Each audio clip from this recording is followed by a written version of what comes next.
Hello my all dear students of 5th class. So in last video of science we have learned about air and today we are going to learn about water. आज हम जानेंगे पानी के बारे में जिसके बारे में हमारा चैप्टर है air and water. So next topic is water. Can you recognize the place in the picture? It is famous step well of India, Adlaj in okay. आपको ये जगह पता है क्या है?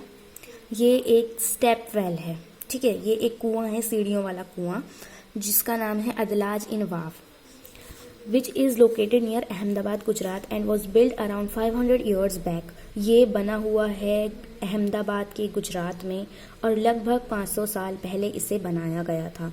What do you think had been the purpose behind building such a magnificent structure? आपको क्या लगता है कि क्या मकसद होगा ऐसी चीज बनाने का? Around the 4th century, Staples guaranteed a year-round water supply for drinking, washing and irrigation to villages, particularly in the semi-arid states of India. पता है 4th सेंचुरी में क्या हुआ था?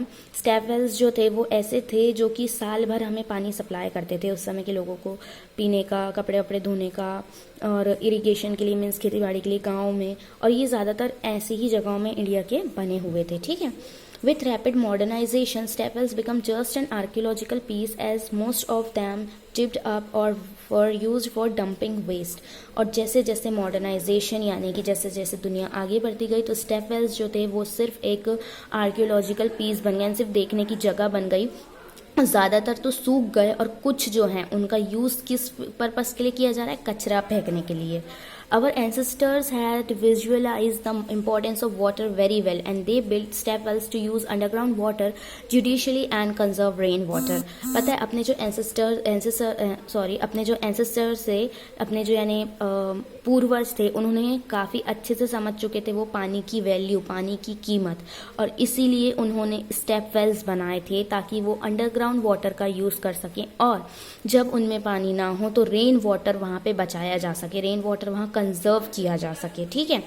Can India's ancient stepwells help solve the current water crisis which the country is facing? आपको क्या लगता है कि हमारे एंसेस्टर्स ने जो पहले के स्टेपवेल्स जो बनाए थे यानी जो कुएं बनाए थे, क्या वो अभी जो हम वाटर क्राइसिस जो झेल रहे हैं, क्या वो उन्हें अभी जो हम फेस कर रहे हैं कंट्री, क्या वो स्टेपवेल्स सॉल्व हो सकती है? तो ऑफकोर्स वो सॉल्व हो सकती है, क्योंकि उन कुओं में जो पानी होता है अगर वो अच्छे से रखें तो जो रेन वाटर होगा वो उनमें कंजर्व हो जाएगा, उनमें भर जाएगा, उनमें बचेगा और उस पानी को हम यूज़ कर सकते हैं, है ना. तो इस तरीके से हमारी जो प्रॉब्लम है वो सॉल्व हो सकती है, बट लोग जो है पानी की कीमत अभी समझ नहीं रहे हैं. One of the major reason for the water crisis is water pollution which means the contamination of water with impurities. जो सबसे बड़ी वजह है वाटर क्राइसिस की वो क्या है? Water pollution. लोग जो कचरा फेंक देते हैं, इम्प्योरिटीज़ जो पानी में मिला रहे हैं, वो एक सबसे बड़ी वजह है वाटर पॉल्यूशन की. It has both soluble and insoluble impurities. उसमें सोल्यूबल और इनसोल्यूबल दोनों इम्प्योरिटीज़ होती है, दोनों गंदगी होती है ना. Insoluble impurities are piece of stone, sand, dust, dry leaves and such other substance. Insoluble impurities क्या हैं?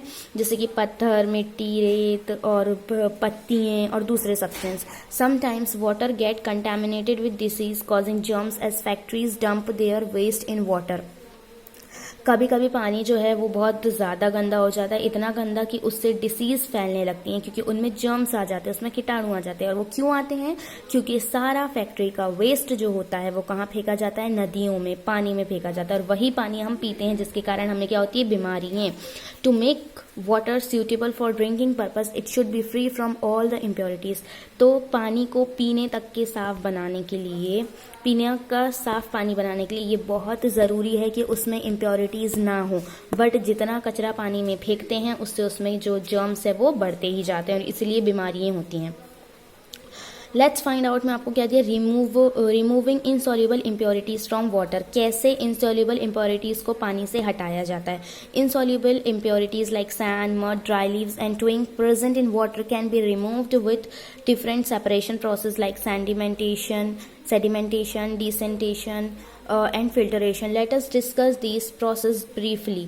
क्या बोल रहे हैं? insoluble impurities जैसे कि मिट्टी, रेत, इन सब को हटाने के लिए कुछ प्रोसेस होती हैं, है ना, जिनसे कि पानी को साफ किया जाता है. तो वो प्रोसेस कौन कौन सी दिया है यहाँ पे, सेडिमेंटेशन, डिसेंटेशन और फिल्टरेशन। तो अब इनके बारे में हम पढ़ेंगे। सबसे पहले आपका sedimentation. Mix some soil in a glass of water, stir it well. आपको यहाँ बता रहे हैं सेडिमेंटेशन की प्रोसेस कैसे होती है। तो यहाँ दे रहा है कि आप मिट्टी लें एक ग्लास भर के पानी में और उसको में घोल दें। The soil spread in water, soil जो है पूरा पानी में फैल जाएगा। Allow the glass to stand still for 15 to 20 minutes, और उसके बाद में जो ग्लास है उसको वैसे ही रहने दे। You will notice that the soil particles which is insoluble settle down at the bottom of the glass. आप देखेंगे कि जितना इनसॉल्यूबल मिट्टी रहेगी ना वो नीचे पानी के नीचे पे जम जाएगी। There will be clear water on the top, और ऊपर पे सिर्फ और सिर्फ साफ साफ पानी ही बचेगा। This process of settling down of heavy impurities at the bottom of the container is known as sedimentation and the impurities that settle at the bottom are known as sediments. क्या बोल रहा है, तो इससे क्या होगा कि जितना जो यानी हैवी मटेरियल रहेगा, जो रेत रहेगी वो ऐसे नीचे जम जाएगी, है ना, और पानी जो है ऊपर जो पानी रहेगा वो साफ साफ पानी बचेगा। तो क्या होता है, ये